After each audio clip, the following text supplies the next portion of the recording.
My name is Vic Mignogna, and I'm a voice actor. Well, about 10 years ago, I was working with a friend in Houston, and he said, "Hey, you've got a pretty wide background in acting, don't you?" And I said, "Yeah." And he said, "You ought to go and audition for this place called ADV. They do, like, Japanimation."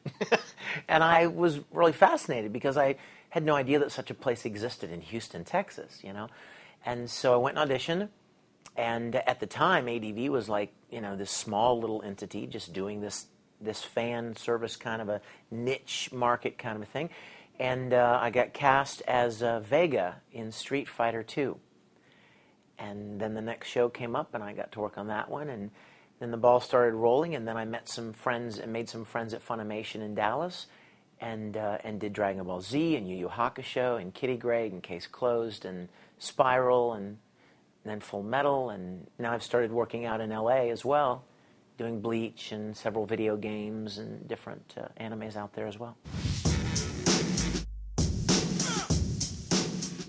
Well, I've always been a huge fan of cartoons, just like anyone else. I was telling a panel this morning how much I loved Scooby-Doo when I was little, and Justice League, and Speed Racer, of course. Of course, at the time I had no idea it was anime. Who knew that that 25 years later you might get a chance to actually be part of something like that? The only show that I've ever seen before I started recording it was actually Full Metal Alchemist. And it was because after I got cast, I started getting these emails from fans, and they were saying, "Dude, don't screw this show up." They're like, "We love this show, don't screw it up." And I genuinely got really nervous. I was like, oh my gosh, this must be a pretty big show. And I didn't even know anything about the show, nothing. So I started going to the internet and checking it out, and I had a friend start sending me subs so that I could watch it, and it became like this daunting task. I was like, oh my gosh, this is a big show. That's the only show that I've seen any of really before I recorded it. A lot of people that have heard me talk at conventions and elsewhere know that there's a special place in my heart for Broly. Not a good place. A painful place. In the heart, lungs, larynx. Broly was murdered.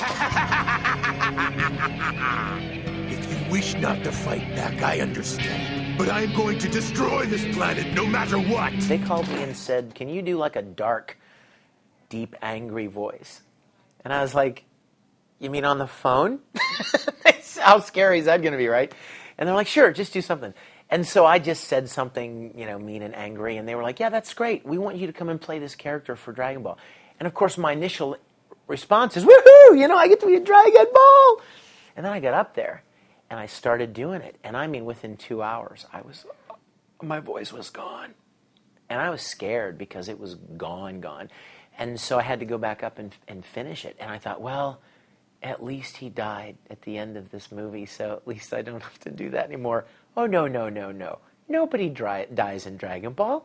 He's back in the next movie and the next movie. And every time I'd be like, how can he be back? They blew him to smithereens. Like, dude, this is Dragon Ball. Anything's possible. Getting stronger.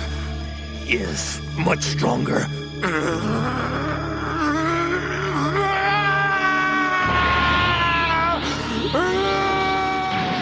We tease about it. I love Broly. I love him. He's a big, clumsy, ox, and I love that crazy Super Saiyan. But he's definitely hard on the pipes. Ironically enough, the most frequently asked question is, how can I get into voice acting? How did you get into voice acting, and how can I get into voice acting? I was really fortunate because I got in it when it was very small. And there wasn't a lot of attention to it. It was a very small little industry. And now it's just exploded. And everybody wants to do it. And I'm just very grateful to be a part of it. This is Berta, and you're watching Dragon Ball Z on Toonami Jetstream.